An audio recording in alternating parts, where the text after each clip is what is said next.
कुछ शहर सड़क से चलते हैं तो कुछ शहर पानी के रास्तों से अपनी रफ्तार बनाते हैं। कोची ऐसा ही एक शहर है जहां वाटर ट्रांसपोर्ट अब इनोवेशन का एक बेहतरीन उदाहरण बन गया है। वाटर मेट्रो और roll on roll of service ने सफर को यहां बना दिया है फास्ट, सुपर इजी और इको फ्रेंडली। तो आइए देखते हैं कैसे पानी का रास्ता अब शहर की नई ताकत बन रहा है। एक ऐसा शहर जहां पानी सिर्फ खूबसूरती का हिस्सा नहीं बल्कि रोजमर्रा की जिंदगी का रास्ता भी है। कोच्चि, जो समुद्र, नदियों और बैक वाटर से घिरा है, कई द्वीपों का घर है। इन द्वीपों में रहने वाले लोग व्यापार, इलाज और पढ़ाई जैसी जरूरतों के लिए शहर पर निर्भर हैं। इन इलाकों को शहर से जोड़ने के लिए फेरी सेवाएं तो थी, लेकिन उनका समय अक्सर तय नहीं होता था। यही वजह थी कि एक भरोसेमंद वाटर ट्रांसपोर्ट सिस्टम की जरूरत महसूस हुई। इसी जरूरत को देखते हुए साल 2023 में शुरू हुई कोच्चि वाटर मेट्रो, ताकि पानी के रास्ते भी मेट्रो जैसी रिलायबल और ऑर्गेनाइज्ड सर्विस मिल सके। Kochi Water Metro is a sustainable solution in the transport arena as an integrated urban water transport system. This is a climate-friendly system.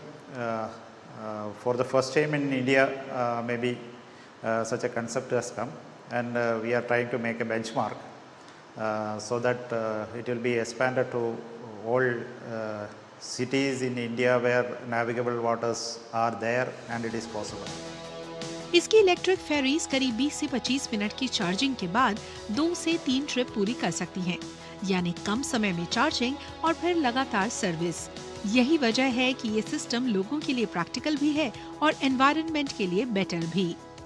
अपने लॉन्च के पहले ही साल में कोच्चि वाटर मेट्रो ने 20 लाख यात्रियों को सेवाएं दी, यानी लोगों ने इस नए सफर को सिर्फ देखा नहीं, अपनाया भी। खास बात यह है कि कोच्चि वाटर मेट्रो सिर्फ लोकल कम्यूटर्स के लिए ही नहीं बल्कि टूरिस्ट्स के लिए भी एक खास अनुभव बन चुकी है। इसकी स्पेशली डिजाइन्ड कोचेस से बैकवाटर्स के खूबसूरत नजारे सफर को और यादगार बना देते हैं। We found it very nice to see these backwaters also of Kochi. It helps us see the place a bit more as well. It's good for tourists also and for us locals as well. आपको scenic beauty मिल रहा है, आप उसके साथ साथ 40 रुपए में अगर इतना ट्रैवल कर सकते हो तो क्या चाहिए और यहाँ पे लोगों को। और उसके अलावा मुझे लगता है कि ये बहुत अच्छा कॉन्सेप्ट निकाला है इन्होंने, using the water to reach islands near by in Kochi itself.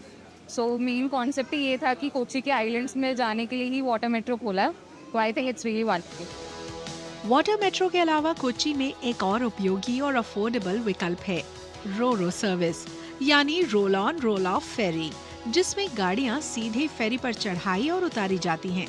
इस सर्विस का इस्तेमाल कार, बाइक और दूसरे वाहनों को एक जगह से दूसरी जगह ले जाने के लिए किया जाता है। इसकी वजह से यह टूरिस्ट और बिजनेस यूजर्स दोनों के बीच काफी पसंद की जाती है। लेकिन इसकी खास बात सिर्फ ये नहीं है, आम यात्री भी इस सर्विस का फायदा उठा सकते हैं और वो भी बहुत कम किराए पर। Its service name is RoRo service. It is used for vehicles, 4-wheeler or 3-wheelers or 2-wheelers, and also persons also can travel this ferry. ये सर्विस सफर को आसान बनाने के साथ साथ सड़क पर ट्रैफिक का दबाव भी कम करती है, यानी यह सुविधा के साथ एनवायरनमेंट के लिए भी फायदेमंद है। ऑपरेटर्स तय शेड्यूल के मुताबिक सर्विस चलाते हैं और स्टाफ ये सुनिश्चित करता है कि फेरी में कैपेसिटी से ज्यादा लोग ना हो, ताकि सेफ्टी बनी रहे। यही वजह है कि ये सर्विस लोगों की रोजमर्रा की जिंदगी में असली राहत बनकर सामने आई है। This RoRo is very helpful to us because it will take only 7 minutes from Waipin Island to reach Fort Kochi. Otherwise, we need to travel around 45 minutes and heavy traffic is there. So, it's a very helpful and good to us. Kochi ने दिखा दिया है कि अगर शहर अपने water roots का सही इस्तेमाल करें तो ट्रांसपोर्ट को ज्यादा स्मार्ट, फास्ट और इको फ्रेंडली बनाया जा सकता है। ये मॉडल सिर्फ समय नहीं बचाता बल्कि यात्रियों, व्यापार और एनवायरनमेंट तीनों के लिए फायदेमंद साबित हो रहा है। कोच्चि वाटर मेट्रो और रोरो जैसी सेवाएं अब सिर्फ एक लोकल सुविधा नहीं रही, बल्कि ये बताती हैं कि फ्यूचर का ट्रांसपोर्ट कैसा हो सकता है। कोची ने बाकी शहरों के सामने एक साफ एग्जाम्पल रखा है कि जब सोच नई हो तो सफर के रास्ते भी बदल जाते हैं।